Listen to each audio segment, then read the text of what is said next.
Hello दोस्तों, स्वागत है हमारे YouTube चैनल में। आज हम लोग सीखने वाले हैं ग्राफीय विधि से द्विघात समीकरण को हम कैसे लिखेंगे। तो चलिए शुरू करते हैं। दोस्तों, हमारे पास एक आफ़ताब है और उसकी पुत्री है और इसी में हमें इसे पहले समीकरण में व्यक्त करना होगा। तो शुरू करते हैं।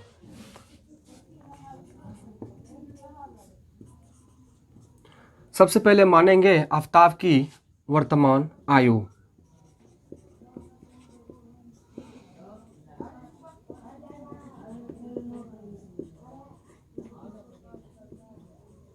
तो दोस्तों, आफ़ताब की वर्तमान आयु x वर्ष मानेंगे और उसकी पुत्री की आयु को मानेंगे।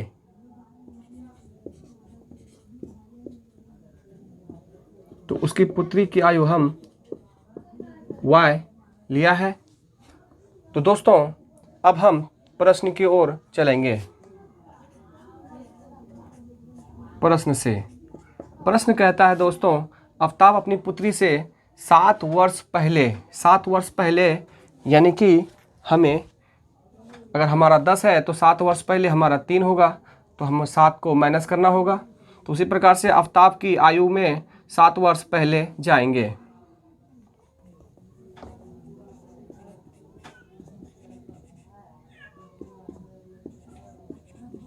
सात वर्ष पूर्व आफ़ताब की आयु लेते हैं।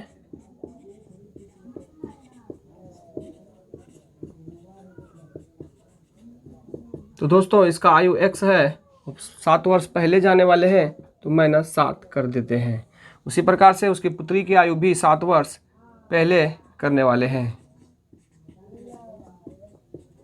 तो दोस्तों, इसकी पुत्री की आयु y है तो हमें -7 कर लेना होगा क्योंकि 7 वर्ष पहले कह रहा है।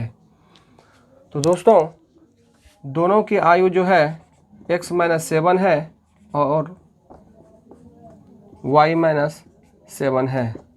तो यहाँ पर कहा गया है कि मैं तुमसे 7 गुनी आयु का हो जाऊँगा, यानी उसके पिताजी अगर 7 वर्ष पहले जाते हैं तो उसकी आयु 7 गुना हो जाएगा। तो ये है दोस्तों उसके पिताजी की आयु और ये है पुत्री की आयु। अगर पिताजी की आयु को 7 गुनी करनी है तो हमें इसमें 7 से गुना करना होगा। तो इसकी पिताजी का आयु 7 गुना हो चुका है। अब इसे सॉल्व करते हैं। दोस्तों, अब इसे सॉल्व करते हैं तो x - 7 ये जो गुना में है दोनों के साथ गुना करेंगे। दोस्तों, x वाले और y वाले को एक तरफ करेंगे और ये जो दिख रहा है इसे एक तरफ करेंगे। तो x वाले को लिख दिए हैं, y वाले को लेके आते हैं। तो ये प्लस में है तो इधर आते ही माइनस में हो जाएगा। दोस्तों, अब हमें ये जो माइनस ये है ये अपने साथी को वापस बुलाएगा। तो ये माइनस में है तो ये प्लस में हो जाएगा। इसे घटाते हैं तो ये माइनस इतना होगा। तो दोस्तों, इसका नाम रखते हैं समीकरण नंबर 1। अब बढ़ते हैं प्रश्न के अगले छोर से।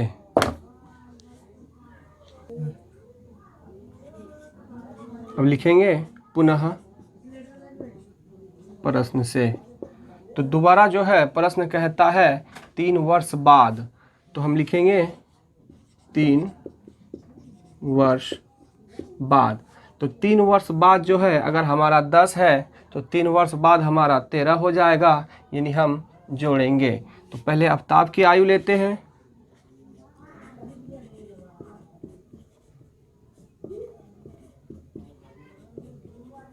तो आफ़ताब की आयु x है, 3 वर्ष बाद उसका हो जाएगा +3। इसी प्रकार से उसकी पुत्री की आयु को करते हैं। तो उसकी पुत्री की आयु y है, 3 वर्ष बाद वह +3 हो जाएगी, यानी उसकी पुत्री 10 वर्ष होगी तो वह 13 हो जाएगी और आफ़ताब अगर 20 होगा तो वो 23 हो जाएगा। अब बढ़ते हैं आगे केवल 3 गुनी का रह जाऊंगा, यानी उसके पिताजी कहते हैं कि 3 वर्ष बाद मैं तुमसे 3 गुना ही रह जाऊंगा। तो हम लिखते हैं यह है आफताब की आयु और यह है उसकी पुत्री की आयु। इसके पिताजी 3 वर्ष 3 गुना ही रह जाएगा, तो इसके पिताजी को 3 गुना रहने के लिए हमें पुत्री में 3 से गुना करते हैं, तो ये पिताजी का आयु जो है 3 गुना हो जाएगा पुत्री में गुना करने से। अगर हम पिताजी में गुना करेंगे तो पुत्री की आयु 3 गुना हो जाएगी। अब सॉल्व करते हैं दोस्तों इसमें ध्यान रखिएगा कि इसमें डाउट लगेगा आपको। पिताजी को हम 3 गुना कर रहे हैं तो पुत्री में गुना करना होगा, और इसके पिताजी कह रहा है कि मैं 3 वर्ष बाद मैं तुमसे 3 गुना ही रह जाऊंगा, यानी उसके पिताजी ही 3 गुना रह जाएगा। तो ये पिताजी है, ये पुत्री है, उसमें गुना किए तो ये 3 गुना हो गया है। अब इसे सॉल्व करते हैं। तो ये जो गुना में है दोनों के साथ गुना करेंगे। दोस्तों x और y वाले को एक तरफ करेंगे और बाकी एक तरफ करेंगे। x हमारा यहाँ है, y को लेके आते हैं। दोस्तों ये प्लस है, इधर आते ही माइनस हो जाएगा। ये 9 है लिख देंगे, और ये अपने दोस्त के पास जाएगा तो ये प्लस के साथ माइनस हो जाएगा।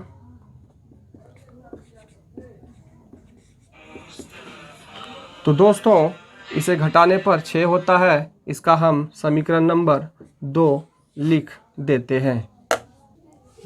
तो दोस्तों हमारा समीकरण 1 और 2 हुआ है, तो हम समीकरण 1 में जाते हैं।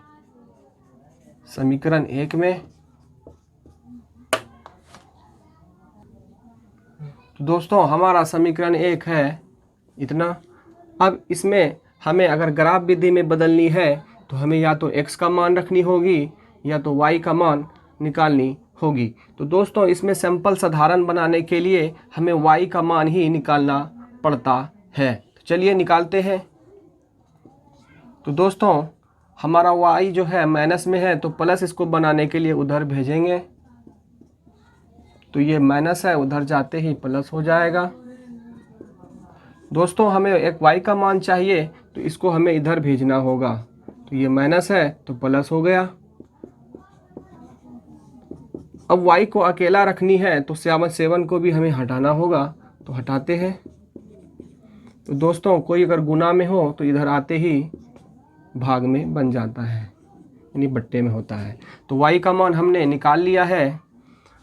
दोस्तों अब हम समीकरण 2 में फिर से y का मान निकालेंगे, तो लिखेंगे समीकरण 2 में 2 लिख लिया है। अब इसमें हमें y का मान निकालनी है। ये माइनस है दोस्तों, तो हमें प्लस बनानी होगी, तो पहले उधर भेजेंगे, तो इधर भेजते ही प्लस 3y हो जाता है। दोस्तों y का मान रखनी है तो हमें इधर भेजना होगा, तो हमने इसे भेज दिया है, ये प्लस था तो माइनस हो गया। अब y को अकेला रखनी है तो हमें 3 को भी भेजनी है, तो ये गुना में है तो इधर आते ही भाग में हो जाएगा। तो दोस्तों हमने दोनों तरफ समीकरण 1 में भी समीकरण 2 में भी y का मान निकाल लिया है। अब हमें एक बॉक्स बनानी है जिसमें ग्राफ सजाना होगा। तो दोस्तों हमने बॉक्स बना लिया है, दोनों तरफ बॉक्स बनाएंगे। दोस्तों इसमें हमें x और y का मान मौखिक रूप से निकालनी है, तो इसमें हम इस वाले से इसमें निकालेंगे। अगर x का मान दोस्तों अगर हम 0 रख लेते हैं तो ये 0 में 42 जोड़ेंगे तो 42 ही रहेगा, और 7 से कटाने पर 6 बार में कट जाता है, तो इसका मान y का मान 6 होता है। अगर दोस्तों हम x का मान अगर हम 7 रखेंगे तो 7 में 42 को जोड़ते ही 49 होता है, और 49 से 7 से अगर कटाएंगे तो 7 बार में पूरा कट जाता है। तो हमने x और y का मान इससे निकाल लिया है। अब बढ़ते हैं इस बॉक्स की ओर। दोस्तों अगर हम x का मान अगर हम 0 रखते हैं तो -6/3 बचता है, तो -6/3 अगर कटाएंगे तो -2 होता है, तो y का मान -2 होगा। दोस्तों अगर हम x का मान 6 रखते हैं तो 6 में 6 को घटाते हैं तो 0/3 होता है और इसका मान 0 होता है, यानी y का मान 0 होगा।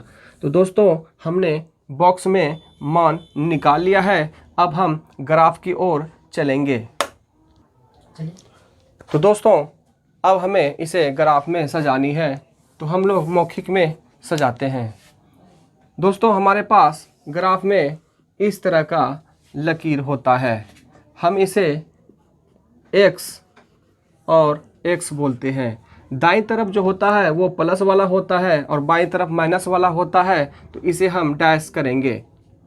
तो दोस्तों आप देख पा रहे हैं कि यहाँ पर जो हमारा x का मान है वो +7 तक जाएगा, तो हम +7 तक लेके जाएंगे और यहाँ पर x का मान +6 तक जाता है, यानी x का मान माइनस में नहीं है तो हम माइनस में ज़्यादा नहीं लेंगे। तो हमें प्लस तक ही जाना है, तो 7 तक हम लेंगे। तो हमें 7 तक लेने के लिए यहाँ पर ले लेते हैं दोस्तों, क्योंकि इधर हमें 7 तक जाना है और माइनस में हमें नहीं जाना है। अब जो है y को देखते हैं, तो y जो होता है ये ऊपर में होता है। तो y में देख पा रहे हैं दोस्तों, ये प्लस में प्लस जो है ऊपर की ओर होता है और माइनस नीचे की ओर होता है। तो प्लस वाले को हम y नाम देंगे और माइनस वाले को डैश नाम देंगे। तो बढ़ते हैं आगे। तो प्लस में हमें x में हमें +7 तक जाना है। 1 2 3 4 5 6 7, इसका नाम देंगे 1 2 3 4 5 6 7, और माइनस हमारा नहीं जा रहा है तो हम छोड़ देते हैं और इस वाले बिंदु को हम 0 मान रखेंगे। दोस्तों अब हम y वाले को देखते हैं, तो ये सबसे ज़्यादा 7 तक जाता है प्लस में। तो प्लस हमारा ऊपर है 1 2 3 4 5 6 7, तो हमने 7 तक ले लिया है। अब इसे लिखते हैं।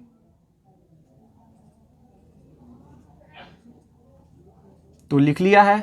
और दोस्तों y का माइनस वाला है हमारे पास -2 तक, तो हम नीचे -2 तक जाते हैं, -1 और -2।